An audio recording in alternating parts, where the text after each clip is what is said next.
എടി ഇതേ നിന്റെ വീട്ടിൽ നിന്നേ പപ്പയും മമ്മിയും അളിയനും പിള്ളേരൊക്കെ ഉണ്ട്. അവർക്ക് കഴിക്കാൻ എന്തെങ്കിലും ഉണ്ടോ അവിടെ? ചേട്ടായുടെ വീട്ടിൽ നിന്ന് ആരെങ്കിലും വന്നു കഴിഞ്ഞാൽ അത് ഉണ്ടാക്കുക ഇത് ഉണ്ടാക്കുന്ന പറഞ്ഞാൽ എനിക്ക് പണി തരും. ഇന്ന് ചേട്ടായിട്ട് നല്ലൊരു പണി കൊടുത്തിട്ടേ കാര്യമുള്ളൂ. അതെ, നമുക്ക് കുറച്ച് മട്ടൻ ബിരിയാണി മേടിച്ചാലോ?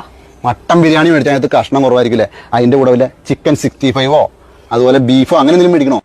ദൈവമേ, പണി ചോദിച്ചു മേടിക്കുകയാണല്ലോ. ചിക്കൻ 65 മേടിക്കാം, പിന്നെ കുറച്ച് ബീഫും മേടിക്കാം, പിന്നീടല്ലോ കുറച്ച് മീൻ പൊള്ളിച്ചതും മേടിച്ചാലോ? ഈ പിള്ളേര് ഇതൊക്കെ കഴിക്കൂടി. പിള്ളേര് ബിരിയാണി ഇതൊന്നും കഴിക്കില്ല. നമുക്ക് പിള്ളേർക്ക് ചിക്കൻ നൂഡിൽസ് മേടിക്കാം. ചിക്കൻ നൂഡിൽസ് മേടിക്കാം. പിന്നെ പിള്ളേർക്ക് ഐസ്ക്രീം ഭയങ്കര ഇഷ്ടമായിരിക്കില്ല, അത് മേടിക്കണ്ടേ? ഐസ്ക്രീം ഭയങ്കര ഇഷ്ടം, എനിക്ക് ഭയങ്കര ഇഷ്ടം. മേടിച്ചോ. ഇത്രയും പോരേടി. അളിയാ കേട്ടില്ലേ? ഈ പറഞ്ഞതൊക്കെ വരുമ്പോ മേടിച്ചോണ്ട് വരട്ടോ. ഏതളിയൻ? നിന്റെ ആങ്ങള, അതായത് എന്റെ അളിയൻ. അവൻ വീട്ടിൽ നിന്ന് ഇറങ്ങാൻ നേരത്ത് പറഞ്ഞു, അളിയൻ കടയിലൊന്നും പോയി ബുദ്ധിമുട്ടണ്ട, എന്നാ വേണ്ടെന്ന് വെച്ചാൽ ഞാൻ മേടിച്ചോണ്ട് വരാമെന്ന് പറഞ്ഞു. ഞാൻ ആയിക്കോട്ടെ എന്നും പറഞ്ഞു. ഇനി എന്തെങ്കിലും വേണോ? വേണമെങ്കിൽ ഇപ്പൊ വിളിച്ചു പറയാം.